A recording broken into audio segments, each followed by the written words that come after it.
मैं हूं सतीश और आप देख रहे हैं daily current affair lecture series for your upcoming JK SSB exams. So आज का लेक्चर स्टार्ट करने से पहले इंपॉर्टेंट इन्फॉर्मेशन कि अगर अभी तक आपने हमारा ऑफिशियल व्हाट्सएप ग्रुप ज्वाइन नहीं करा तो मैसेज करिए अभी 7006332724 के ऊपर। और एक और इंपॉर्टेंट इन्फॉर्मेशन कि अगर आप लोग सीरियसली जेके एसएसबी एग्जाम को क्रैक करना चाहते हैं तो जेके एसएसबी हो चाहे कोई भी कॉम्पिटेटिव एग्जाम हो, क्रैक करने का एक सिंपल सा मंत्र है concise material with repetitive revision. तो अगर आप लोगों ने अच्छे से नोट्स बना दिए, now it's time to revise the content according to JK SSB exam and exam paper. Alright, so इसीलिए हम लोगों ने एक बुक लॉन्च करी है जिसमें हमने जेके एसएसबी के previous year papers plus 5000 subject wise MCQs update करे हैं जो पूछे गए आपके रिसेंट जेके एसएसबी के सीबीटी एग्जाम में। ये बुक सभी शॉप्स पे अवेलेबल है। पकड़ंगा में किताब महल हो गया, चरणदास जम्मू, देन उसके बाद कश्मीर में केबीडी, लाल चौक, हर जगह अवेलेबल है ये बुक। और ये बुक अमेजोन पे भी अवेलेबल है। तो अगर आप लोग इसे ऑनलाइन बाय करना चाहते हैं तो आप सिंपली मेरे व्हाट्सएप नंबर पे मैसेज कर सकते हैं जो अभी मैंने आपको बताया। ऑलराइट, तो यही है मेरा व्हाट्सएप नंबर 7006332724 पे आपको सारी डिटेल प्रोवाइड कर दी जाएगी। तो चलिए स्टार्ट करते हैं आज का current affair lecture and top most important questions के साथ।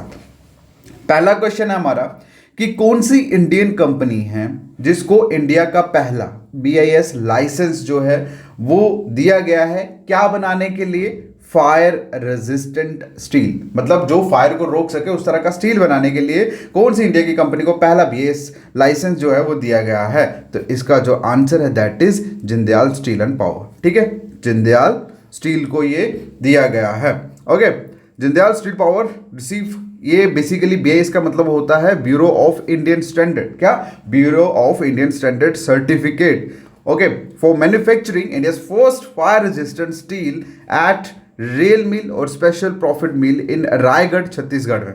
ओके, छत्तीसगढ़ की राजधानी रायगढ़, ठीक है, वहां पे है। बट इतना बीच में घुसने की जरूरत नहीं है आपको, बस इतना समझ लीजिए कि कौन सी कंपनी को दिया है, that is Jindal steel.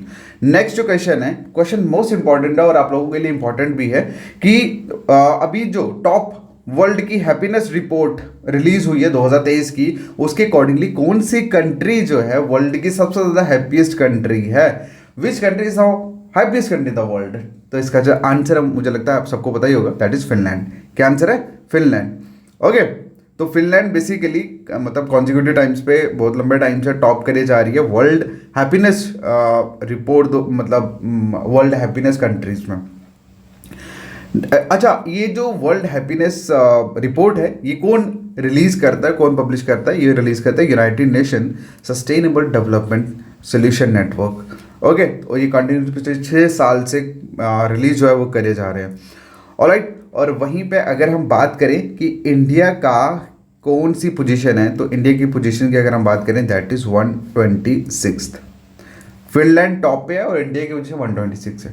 Okay, next question की अगर हम बात करें तो क्वेश्चन में पूछा गया है कि NTPC green energy limited has entered into agreement with home for renewable energy project. देखो, सबसे पहली इंपॉर्टेंट चीज़ है कि ये जो एनटीपीसी है इसका मतलब क्या है, इसकी फुल फॉर्म क्या है? इसकी फुल फॉर्म होती है national thermal power corporation limited. क्या? National thermal power corporation limited. ठीक है, अब ये जो है एनटीपीसी इसने एंटर करा है एक एग्रीमेंट करा है। पूछा गया है कि कौन सी पेट्रोलिंग एजेंसी या कंपनी के साथ इन्होंने एग्रीमेंट करा है, किसके लिए? For renewable energy project. Renewable होता है ना जो हम चीज़ें बार बार यूज़ कर सके। ऑलराइट, बार बार जैसे विंड एनर्जी हो गया रिन्यूएबल में आता है, सोलर एनर्जी हो गया रिन्यूएबल में आता है। वहीं पे अगर हम नॉन रिन्यूएबल की बात करें तो आप लोगों में ये जो पेट्रोल वगैरह जो भी है कैरोसिन, ये सारा उसमें आता है। ठीक है, कोल हो गया। तो अभी इसका आंसर जो है दैट इज इंडियन ऑयल। क्या? Indian oil corporation limited. Alright, और ये जो एनटीपीसी ग्रीन एनर्जी लिमिटेड है ये बेसिकली क्या है, ये होली ऑन सब्सिडरी है एनटीपीसी की लिमिटेड की, national thermal power corporation limited की। और इन्होंने जॉइंट वेंचर एग्रीमेंट जो है साइन करा है इंडियन ऑयल कॉर्पोरेशन लिमिटेड के साथ, सो दैट कि जो मतलब अभी एट प्रेजेंट टाइम को देखते हुए अवेलेबिलिटी जो है वो प्रोवाइड करी जाए। किन चीज़ों की? रिन्यूएबल एनर्जीज की। क्लियर है? नेक्स्ट क्वेश्चन की अगर हम बात करें, क्वेश्चन में पूछा गया है कि बरेली का जो हॉकी स्टेडियम है वो किस विमेन हॉकी प्लेयर के नाम पे रखा गया। क्लियर है, किस विमेन हॉकी प्लेयर के नाम पे रखा गया है। इसका जो आंसर है दैट इज रानी रामपाल। क्या आंसर है? रानी रामपाल। इनके नाम पे बरेली हॉकी स्टेडियम जो है उत्तर प्रदेश में रायबरेली डिस्ट्रिक्ट में, तो वहाँ पर रानी, मतलब ये आप देख ही रहे हैं फोटो, इन्हीं के नाम पे वो स्टेडियम का जो नाम है वो रखा गया है। ये basically Indian hockey women cricket team की प्लेयर है। नेक्स्ट क्वेश्चन और टॉप मोस्ट क्वेश्चन में पूछा गया है कि first transgender lawyer in India जिन्होंने एनरोल करा है bar council of the state में, बताइए कौन है, इनका नाम क्या है। आप लोग देख सकते हैं इमेज पे यहाँ पे, कौन सी फर्स्ट ट्रांसजेंडर विमेन नहीं, ट्रांसजेंडर लॉयर जो है उन्होंने एनरोल करा है बार काउंसिल में केरला में। तो इसका जो आंसर है दैट इज पद्मा लक्ष्मी। क्या आंसर है? पद्मा लक्ष्मी।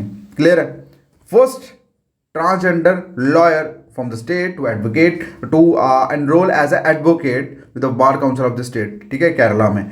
तो ये इंपॉर्टेंट क्वेश्चन है, मैं पहले बता दूं, सब स्टार मार्क्स लगाते हैं, इंपॉर्टेंट क्वेश्चन। नेक्स्ट क्वेश्चन की अगर हम, नेक्स्ट क्वेश्चन दैट इज कि which city is the host of global millet होता है बाजरा, ठीक है, बाजरे को बोलते हैं। अब ग्लोबल मिलेट कॉन्फ्रेंस जो है कौन सी सिटी होस्ट कर रही है, तो इसका जो आंसर है दैट इज न्यू दिल्ली। क्या आंसर है? न्यू दिल्ली। क्लियर है, दैट्स ऑल। नेक्स्ट क्वेश्चन की अगर हम बात करें, क्वेश्चन में लिखा है कि 2023 के अकॉर्डिंगली एज ऑफ 2023 कितने बैंक्स को परमिट दिया गया है आरबीआई द्वारा, ठीक है, कितने बैंक्स को, banks from how many countries, मतलब कितनी कंट्रीज के बैंक को परमिट दिया गया है आरबीआई द्वारा टू ट्रेड इन रुपीज, मतलब रुपीज में ट्रेड करने के लिए। भाई साहब, आप लोगों का जो रुपी है ना वो डॉलर के बराबर आने वाला है, क्योंकि 18 कंट्रीज ने एग्री कर दिया है रुपीज में ट्रेड करने के लिए, क्योंकि जब इतनी ज़्यादा कंट्रीज का एक कोलैबोरेशन, एक सपोर्ट मिलता है, तो वो जो मतलब करेंसी होती है वो ऑटोमेटिकली ग्रो और अप होना शुरू हो जाती है। तो कितनी कंट्रीज है भाई? 18 कंट्रीज ने 18 कंट्री को परमिट दिया है आरबीआई द्वारा, ताकि वो लोग ट्रेड कर सकते हैं रुपीज में। ऑलराइट, चलिए नेक्स्ट जो क्वेश्चन है, क्वेश्चन में पूछा गया है कि इंडिया का क्या रैंक है, इंडिया का क्या रैंक है किसमें? ग्लोबल टेररिज्म इंडेक्स 2023 में। 2023 के अकॉर्डिंगली इंडिया का कौन सा रैंक है किसमें? ग्लोबल टेररिज्म इंडेक्स में। तो इसका जो आंसर है दैट इज 13। क्या? 13वां रैंक है इंडिया का। और वहीं आपको पता ही है लास्ट दूसरे नंबर पे अगर हम बात करें तो पाकिस्तान लार्जेस्ट इंक्रीज है टेरर रिलेटेड ये जो फर्टिलिटीज होती है ग्लोबली, और वहीं पे अगर उससे पहले की अगर हम बात करें दैट इज अफगानिस्तान। तो हमें इसके रिलेटेड कभी क्वेश्चन आएगा नहीं। और हाँ, ये क्वेश्चन इंडेक्स पे है तो आ सकता है, अगर डायरेक्टली क्वेश्चन होता तो कभी भी नहीं आता, ठीक है। तो इंडेक्स पे हमेशा एक नया क्वेश्चन पूछा जाता है, इंडेक्स के रिलेटेड एग्जाम में एक नया क्वेश्चन पूछा जाता है, तो इसलिए इसको ध्यान में रखना। नेक्स्ट क्वेश्चन की बात करें, क्वेश्चन में पूछा गया है कि कौन सी यूनियन मिनिस्ट्री ने लॉन्च करी है women and man in India 2022 report. कौन सी मिनिस्ट्री ने लॉन्च करी है women and man in India 2022 की रिपोर्ट? तो इसका जो आंसर है that is ministry of women and child development. क्या? Ministry of women and child development. Okay, clear? According to this report, अगर हम बात करें इस रिपोर्ट के अकॉर्डिंगली, तो सेक्स रेशियो जो इंडिया में है वो एक्सपेक्ट की जा रही है कि इंप्रूव होगा 952 बाय 2036 में जाके, ठीक है। तो एक सिग्निफिकेंट इंक्रीज जो है वो देखने को मिल रहा है। ऑलराइट, बट आपको इतना बीच में घुसने की जरूरत नहीं है, क्योंकि ये जो मैं आपको बता रहा हूँ सेक्स रेशियो के रिलेटेड, ये डेमोग्राफी एक अलग टॉपिक है, उसमें ये सारी चीज़ें पूछी जाती हैं, बट उसके अकॉर्डिंगली अगर आपको पढ़ना है तो ये इंपॉर्टेंट है। अदरवाइज अगर आपको simple current affair point of view से क्वेश्चन का आंसर देना, तो आपको सिर्फ इतना पता होना चाहिए कि भैया विमेन और मैन जो रिपोर्ट है 2022 की इंडिया में, वह किस मिनिस्ट्री ने लॉन्च करी, that is ministry of women and child development. Next question आप लोगों के सामने पूछा गया है कि आरबीआई ने रिसेंटली इंपोज करा है 3.06 करोड़ का फाइन। बताइए कौन सी कंपनी पे इंपोज करा है, कि कौन सी कंपनी को पेनल्टी डाली है? तो इसका आंसर आप लोग दोगे कमेंट सेक्शन में। और थैंक यू सो मच आप लोगों ने लास्ट वीडियो में कमेंट्स जो करे हुए थे, थैंक यू सो मच। और कमेंट्स करते रहिए because I see your comments and I like your comments, so that's why keep it up. Okay, so मिलते हैं नेक्स्ट वीडियो में, तब तक के लिए thank you so much, take care, bye bye.